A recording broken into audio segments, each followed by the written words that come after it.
ভাই আজকে কাকে নিয়ে ভিডিও হবে? নকল তুপাজ্জলকে নিয়ে আর তাহিরি ভন্ডকে নিয়ে। এই সময় কম, শুরু করো। এই আহমদুল্লাহকে নিয়ে আপনি গজলটা গাইছিলেন? কোন গজলটা? এই গজলটা, ও আহমদুল্লাহ তুমি ক্ষমা চাও না। আসসালামু আলাইকুম প্রিয় দর্শক, এই ব্যক্তিটা শায়েককে নিয়ে একটা গজল গাইছে। তার গজল কিন্তু সোশ্যাল মিডিয়াত বহুত পরিমাণে ভাইরাল হয়েছে। তারপর দেখেন এই লোকটাকে একজন ব্যক্তি ফোন করেছে, ফোন করে এই রকম ভাবে ধোলাই দিয়ে দিলেন। তুমি ক্ষমা চাও না, পুটকি লাল করে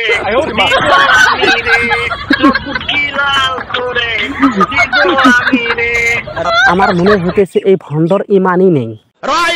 তার কারণ আল হায়াতু শুবাতুম মিনাল ইমান। কি দোষ করেছো সে কথা বলো না। তার গজল শুনে আমাদের বাড়ির যেটু তেল চূড়া আছে সব মরিচ খার হয়ে গেছে। বলেন কি? আচ্ছা, তোকে কে কে কি কমেন্ট করেছে, কমেন্টগুলো একটু পড়ে শোনাও তো। তোর গালে জুতা পিটা বন্ধ। এই ভণ্ড কেমন? একেবারে মানুষই না, একেবারে টাটকা জানোয়ার। জুতা দা বাইরে আর সেটা তো ভাইরাল হইছে। হ্যাঁ ভাই, আপনি ঠিক বলেছেন। এত সুন্দর শেরওয়ানি পরে এত সুন্দর গজল গাইছে, আপনারা কি এগুলো কমেন্ট করেছেন? এই রকম ভাবে কমেন্ট করলে হয় সে যেন দ্বিতীয়তে আর মুখ কাউকে না দেখাইতে পারে। সঠিক বলেছেন। তার কমেন্টগুলো দেখেছেন তো?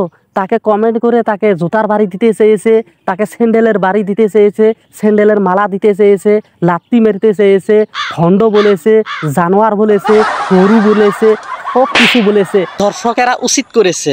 খতম, বাই বাই, টাটা। প্রিয় দর্শক, এই সিন্নি পূজারী ভণ্ডরা তারা কিন্তু ইসলামের বহুত ক্ষতি করতেছে।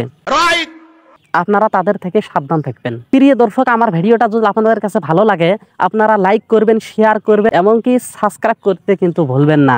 আসসালামু আলাইকুম ওয়া রাহমাতুল্লাহি ওয়া বারাকাতুহু।